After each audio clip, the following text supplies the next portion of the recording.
ગુજરાત મિત્રો, આજના વિડીયોમાં આપણે જે અમુક અગત્યના મુખ્ય સમાચાર છે એના વિશે મિત્રો આપણે વાત કરવાની છે કે અમુક એવા ખાસ જે સમાચાર છે જે મિત્રો આ વિડીયોમાં હું તમને જણાવવાનો છું. જેમ કે મિત્રો હવામાન વિભાગની જે આગાહી કરવામાં આવી છે તેના વિશે આપણે વાત કરીશું અને ખેડૂતો માટે જે રાહત દર અને તેની સહાયની જેવી જો નવી સહાય આવી છે તેના વિશે આપણે વાત કરવાના છે. અને બીજું તો એ કે પ્રધાનમંત્રી કિસાન સન્માન નિધિ યોજનાનો જે 20મો હપ્તો જે છે એ મિત્રો ટૂંક સમયમાં આવવાનો છે. ક્યારે આવશે એ પણ મિત્રો હું તમને આ વિડીયોમાં જણાવીશ. અને હા, રાશન કાર્ડ ધારકો માટે 8 મહત્વના એક નવા લાભ આવ્યા છે તે પણ હું તમને જણાવવાનો છું.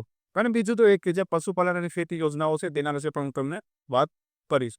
તો મિત્રો સૌપ્રથમ કે હવામાન વિભાગની આગાહી વિશે વાત કરીએ તો આગામી 7 દિવસમાં ગુજરાતમાં ભારેથી અતિભારે વરસાદની આગાહી કરવામાં આવી છે.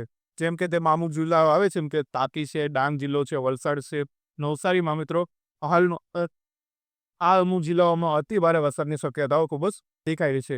અને અન્ય જિલ્લાઓમાં મધ્યમથી સામાન્ય વરસાદ અને ઠંડી હવામાનની પ્રવૃત્તિ જે છે તેની આગાહી કરવામાં આવી છે. તો ખેડૂતો માટે રાહત અને સહાયની વાત કરીએ તો ભારે વરસાદથી પાકને થયેલા નુકસાનને માટે ગુજરાત સરકારે રાહત પેકેજ જાહેર કર્યું છે. તો છોટાઉદેપુર, જામનગર, અમરેલી, ભાવનગર, સુરેન્દ્રનગર, રાજકોટના ખેડૂતોને કપાસના પાકમાં નુકસાન માટે મિત્રો સહાય આપવામાં આવશે. આ જે અમુક જિલ્લાઓ છે, જે અમુક જિલ્લાઓમાં જે પણ ખેડૂતોને વરસાદથી જે ખેતીમાં નુકસાન થયું હોય તેઓને જે છે તે સરકાર તરફથી અમુક સહાય આપવામાં આવશે. અને મિત્રો 33% વધુ નુકસાન માટે થયેલા ખેડૂતોને 2 હેક્ટરની મર્યાદામાં હેક્ટર 11,000 રૂપિયા મળશે. તો જે પણ ખેડૂતોને 2 હેક્ટરની મર્યાદામાં જે પણ 33% સુધીનો જે પણ વધુ નુકસાન એનાથી પણ વધુ નુકસાન થયું હોય તો એ ખેડૂતોને મિત્રો 11,000 રૂપિયાની જે છે એ સરકાર તરફથી સહાય છે એ મળવાની છે. અને મિત્રો આપણે આગળ વાત કરીએ કે 20મા હપ્તાની જે પ્રધાનમંત્રી પીએમ કિસાન સન્માન નિધિ યોજનાનો જે અત્યારે 20મો હપ્તો આવવાનો છે, જે અત્યારે આ મહિનામાં આવવાનો હતો પણ તે આ મહિનામાં જે છે તે સ્થગિત કરાયો છે અને તે હજી પણ આવ્યો નથી. પણ એના વિશે મિત્રો હું તમને વાત કરું કે 20મો હપ્તો 2,000 રૂપિયાનો ટૂંક સમયમાં ખેડૂતોના ખાતામાં જમા થશે. હાલ એની કોઈ ઓફિશિયલ ડેટ તો જાહેર નથી થઈ, પણ મિત્રો રિસર્ચ અનુસાર જણાવ્યું છે એટલે 18મી જુલાઈ સુધીમાં જે 20મો હપ્તો જે છે તે આવી શકે તેવી પૂરેપૂરી શક્યતાઓ છે. અને હા, ખેડૂત ઓળખપત્ર અને નોંધણી ફરજિયાત, નહીં તો હપ્તો મળશે નહીં. અને મિત્રો તમે ખેડૂત નોંધણી અને જે ઈ-કેવાયસી છે તે તમે નહીં કર્યું હોય તો તમને જે 20મો હપ્તો જે છે એ તમારા ખાતામાં નહીં આવે, એટલે કે જે 2,000 રૂપિયા છે તમારા ખાતામાં નહીં આવે. તો આ 2 વસ્તુ તમારે કરાવવી ખૂબ જ જરૂરી છે. અને હા, ગ્રામીણ સ્તરે નોંધેલી ઝુંબેશ પણ ચાલુ છે કે ખેડૂતોએ તલાટી, ગામ સેવક અથવા CSC સેન્ટરનો સંપર્ક કરવાનો રહેશે.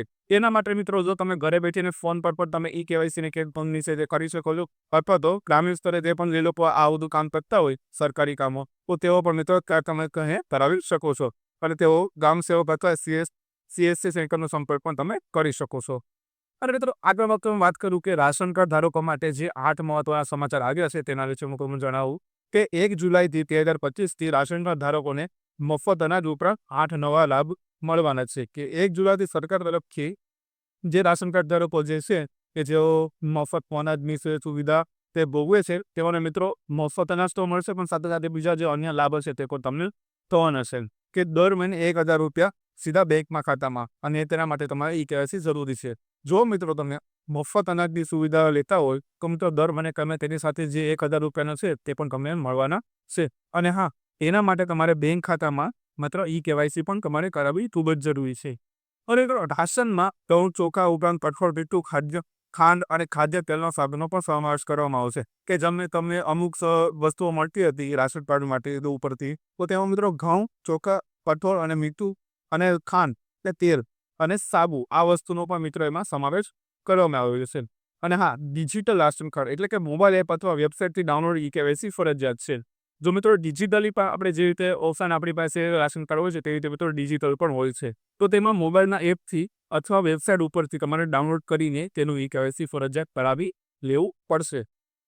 અને મિત્રો છેલ્લા સમાચારની વાત કરું તો પશુપાલન અને ખેતી યોજનાઓ વિશે વાત કરવાની છે કે પશુપાલકો માટે ઓનલાઈન અરજીની તારીખ 31 જુલાઈ 2000 સુધી લંબાવાઈ છે.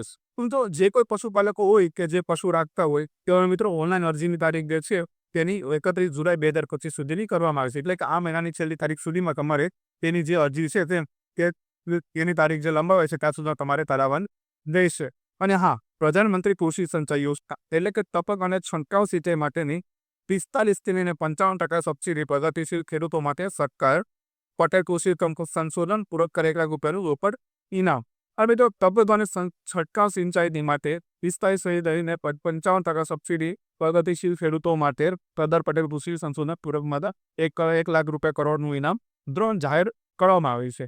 તો મિત્રો આ હતા આજના અમુક મુખ્ય સમાચાર. બીજી કોઈ પણ જો નવી અપડેટ આવશે કે નવા કોઈ સમાચાર આવશે તો મિત્રો આવનારા વિડીયોમાં અમે તમને ખાસ જણાવીશું. તો ત્યાં સુધી મિત્રો બન્યા રહેજો જી ન્યૂઝ ગુજરાત સાથે.